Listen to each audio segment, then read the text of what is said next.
Yes, ako nga chow po nung pangya ba ko kanba. Abi wag do ra. Ada ba masaw ni mali na. Ji ai wa hum da chow re.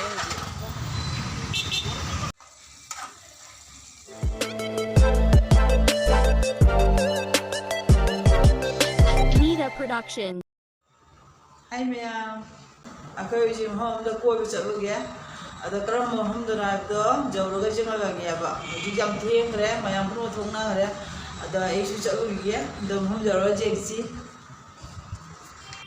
Mayam akhoi uji auto tongna thoe akhoi chatoisina kilometer 9 mu thapi ada jumdegi thokulaga akhoi na auto ngangna bado ba chahum jangkai haya ba ko auto momda ada moisi gadi auto ma da mi ahum de hena tongma jade ba ko aduna auto ni khaglaure ada auto ni se ama taure akhoi direct tongna ne online degi akhoi moi app ma ya ba ko aduga booking dauri ba ko booking dauraga na lupa changa humutra ni pancha marfu hai bra kanam haya ba ko ada auto ni siga chamarfu ada gi chumna chawaga na chahum jangkai ni ba ada akhoi book tauraga online degi book tauraga tonge aidu mayam de jingan jagya ba sigi upambi se ko pambi singe machine mu ya ba ada mogi sigi upambi singje mogi city manung da ne pambi chaluba manpham purmakta upambi achaw achaw se hauga ne ba ko mo city manung se upambi ngada paring san tha ne ba ai gi khwaidigi pamja bai do oire sigi upambi tha ba se ko aikoina gai mpham da jawre uji ada akoina huji gai se commercial street jaiba market ko gai ni akoi se siga hong chau puno phangye na ha ba hong bodegi hauna atang ju phangye na ha ba ada akoi ju amtang changaga jenguge kamai na kyam jam hongi no natraga karam tangi no kamai tawri no market sai je amtang jenge adugo mayam du su je ganjarake jengmina si mayam punna commercial street siga chatoi ni commercial street siga अभी दिल्ली की Sarojini market है तो मैंने commercial street chicken है बेंगलोर की अहोंग चाव पोते जाम थोंग असी मन की गना तो चंगा ये ngasi ongtang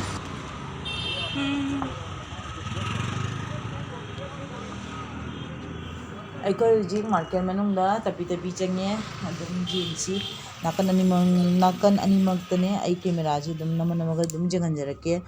do chiga uriba phiron chingchidi ko ba chatre chanipan daba hoine jamna kano ahong uri jaw dress ga chi ba chatre chanipan nei dum haure chiga gi mono sei je nguna ha ina uji engi ba khongrup sina khoi jumda khoi paka dane khong ing dana upna ba khongrup ne asi ba chahum jang kai haya ba ko chahum jang kai hai sina ado na da hawna ba sina dum ba cham jang kai ga haya ba center point ne ahan ba chang moda center point dugan min center point hoya center point ne dugan min center point ko ni mono noi ba barsing no sa bai re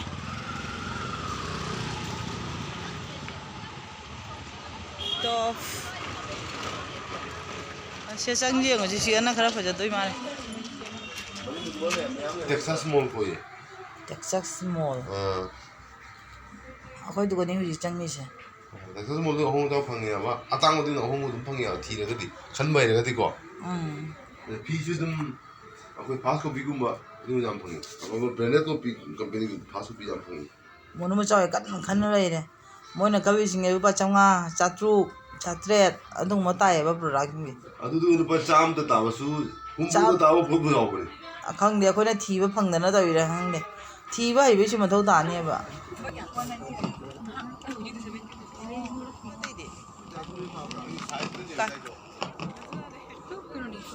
du frong ni ingon cha rồi 30 size is it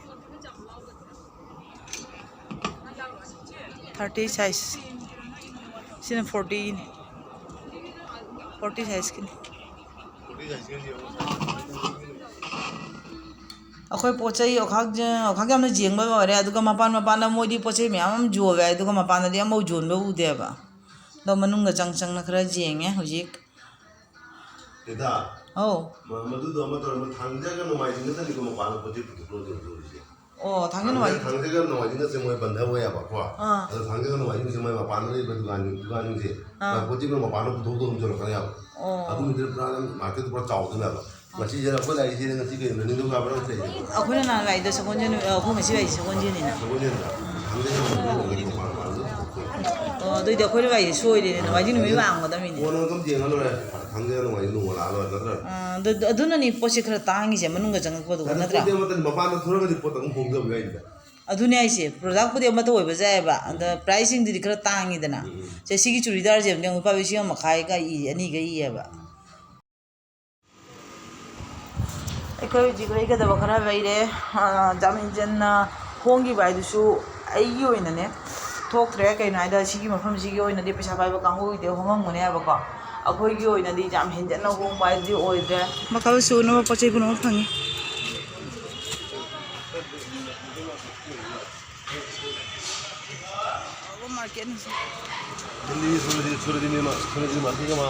ꯑꯃꯠꯇꯅꯦ ꯑꯗꯨꯔꯥ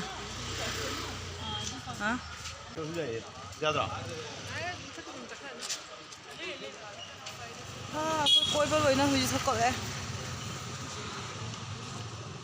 ꯑꯩꯈꯣꯏ ꯍꯧꯖꯤꯛ market ꯃꯅꯨꯡꯗꯩ ꯊꯣꯛꯂꯛꯑꯦ ꯑꯗꯣ ꯉꯁꯥꯏꯒꯤ ꯀꯩꯅꯣꯗ ꯑꯣꯟꯂꯥꯏꯟꯗ ꯀꯩꯅꯣ auto booking ꯇꯧꯕꯗꯣ ꯑꯗꯨꯃꯥꯏꯅ ꯇꯧꯅ ꯕꯨꯀꯤꯡ ꯇꯧꯒꯦꯕꯀꯣ ꯑꯗꯣ ꯉꯥꯏꯍꯥꯛ ꯉꯥꯏꯅꯩꯌꯦꯕꯀꯣ ꯃꯤꯅꯤꯠ 5-10ꯃꯨꯛ ꯉꯥꯏꯅꯕꯩ ꯃꯊꯧ ꯇꯥꯏꯌꯦꯕ ꯑꯩꯈꯣꯏ ꯍꯧꯖꯤꯛ ꯉꯥꯏꯅꯅꯕ ꯐꯖꯅ ꯆꯥꯎꯈ꯭ꯔꯕ ꯖꯒꯥꯅꯤꯗ ꯁꯤꯒ ꯌꯣꯜꯂꯤꯁꯦ ꯑꯩꯈꯣꯏꯒꯤ ꯀꯤꯍꯣꯝꯒꯅꯦ ꯋꯥꯇꯔꯃꯦꯂꯟꯒ ꯑꯗꯩ ꯊꯕꯤꯒ ꯑꯗꯩ ꯍꯩꯅꯧꯁꯦ ꯑꯗꯩ ꯊꯨꯝ ꯃꯣꯔꯣꯛ ꯇꯧꯔꯒ ꯊꯝꯃꯤꯕꯀꯣ ꯑꯁꯤ ꯃꯤꯛꯁ ꯇꯧꯔꯒ ꯄꯤꯔꯤꯃꯦꯕꯀꯣ ꯂꯨꯄꯥ 50ꯒꯤ ꯑꯩꯅ ꯍꯧꯖꯤꯛ ꯂꯧꯔꯛꯏꯁꯦ ꯂꯨꯄꯥ 50ꯒꯤꯅꯦꯕꯀꯣ ꯁꯤ ꯂꯨꯄా 50ꯒꯤꯅꯤ 50 rupees पूरा मिवायरा पीरी जामी मोइस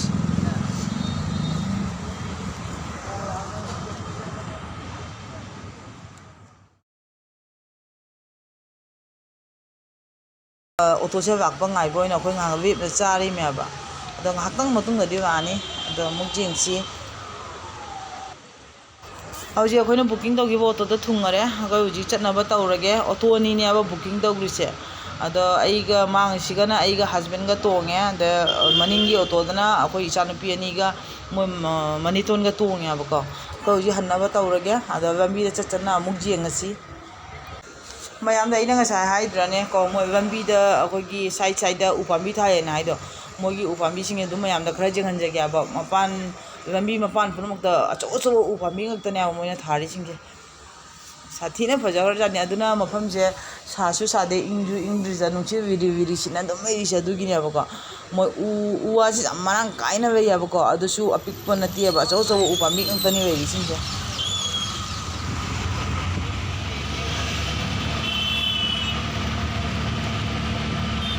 ꯑꯩꯈꯣꯏ ꯍꯧꯖꯤꯛ ꯌꯨꯝ ꯌꯧꯔꯦ ꯌꯨꯝ ꯌꯧꯔꯒ ꯑꯩꯈꯣꯏꯅ ꯐꯤꯔꯣꯜ ꯍꯣꯡꯗꯣꯛꯏꯉꯩꯗ ꯑꯩꯈꯣꯏ ꯏꯕꯦꯝꯃꯗꯤ ꯏꯄ꯭ꯋꯥꯏ ꯃꯧꯅꯅꯦ ꯑꯗꯣ ꯃꯥꯗꯤ ꯈꯔ ꯖꯪꯒꯜꯂꯦꯕꯀꯣ ꯃꯥꯅ ꯐꯤꯔꯣꯜꯁꯦ ꯗ꯭ꯔꯦꯁꯀ ꯍꯣꯡꯗꯣꯛ ꯈꯣꯠꯇꯣꯛꯅ ꯑꯩꯈꯣꯏꯒꯤ ꯀꯣꯐꯤꯒ ꯁꯦꯝꯅ ꯄꯨꯊꯣꯛꯄꯤꯔꯦ ꯕꯤꯁꯀꯨꯠꯀ ꯇꯧꯅꯀꯣ ꯑꯗꯣ ꯀꯦꯛꯁꯨ ꯂꯩꯔꯤꯑꯕ ꯑꯗꯨꯁꯨ ꯆꯥꯗꯣꯏꯅꯤ ꯄꯨꯝꯅꯃꯛ ꯑꯗꯣ ꯑꯩꯈꯣꯏ ꯍꯧꯖꯤꯛ ꯁꯤ ꯀꯣꯐꯤꯁꯦ ꯊꯛꯄ ꯂꯣꯏꯔꯒ ꯄꯨꯡ 8:30 ꯇꯥꯔꯦꯕꯀꯣ ꯆꯥꯛ ꯊꯣꯡꯕ ꯍꯧꯗꯣꯔꯕꯅꯤ ꯑꯗꯣ मꯊꯪꯒꯤ ꯚꯤꯗꯤꯑꯣ ꯑꯃꯨꯛ ꯌꯦꯡꯃꯤꯟꯅꯔꯁꯤ ऐसा होने में 20-25 साल लगेगा ऐसा बेंगलोर से जाने में ꯑꯩꯈꯣꯏ ꯍꯧꯖꯤꯛ ꯀꯃꯔꯁꯤꯌꯦꯜ ꯁ꯭ꯇ꯭ꯔꯤꯠꯇ ꯍꯜꯂꯛꯑꯒ ꯀꯣꯐꯤ ꯊꯛꯑꯦ ꯀꯣꯐꯤ ꯊꯛꯑ ꯃꯇꯨꯡꯗ ꯉꯁꯤꯗꯤ ꯑꯩꯈꯣꯏ ꯃꯣꯅꯣꯅ ꯖꯦꯟ ꯊꯣꯡꯗꯣꯏꯅꯤ ꯖꯦꯟꯁꯨ ꯊꯣꯡꯗꯣꯏꯅꯤ ꯃꯥꯒꯤ ꯃꯑꯣꯡꯗ ꯊꯣꯡꯗꯣꯏꯅꯤ ꯉꯁꯤꯗꯤ ꯀꯃꯥꯏꯅ ꯊꯣꯡꯗꯣꯏꯅꯣ ꯍꯥꯏꯕꯗꯨ ꯑꯗꯨꯝ ꯌꯦꯡꯁꯤ ꯃꯥꯁꯤꯒ mono ꯇꯦꯡꯒꯦ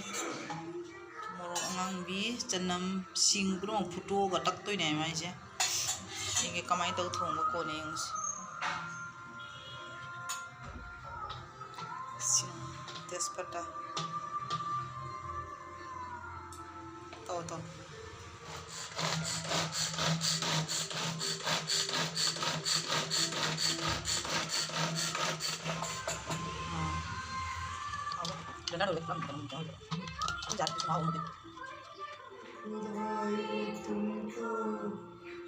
Jago sabe.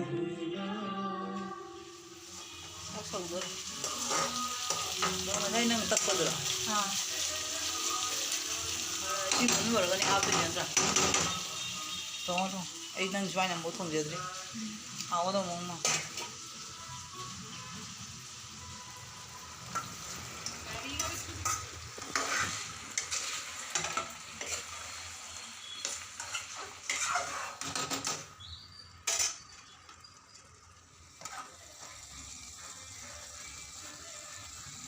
자, 너 그당 사왜? ngasi chanupina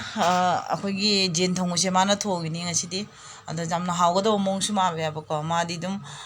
youtube dagi jing ga thongi re khang dia ba ko man design je ado manaw nu pi dang kom test ta hon be gi pi re siga somdana ibi mana ngam mo ngasa akhoi chicken pakora hogane na thamya ba ko ado gi chicken pakora do ma mu sonda to na hawba hawre ado jingsi among mai chicken pakora se ado ngasi gi oina sigi video se siga dum thammage chaba gadi utubaroige ado mayamna igi channel sibu subscribe to view like share and comment to biro mayam bye bye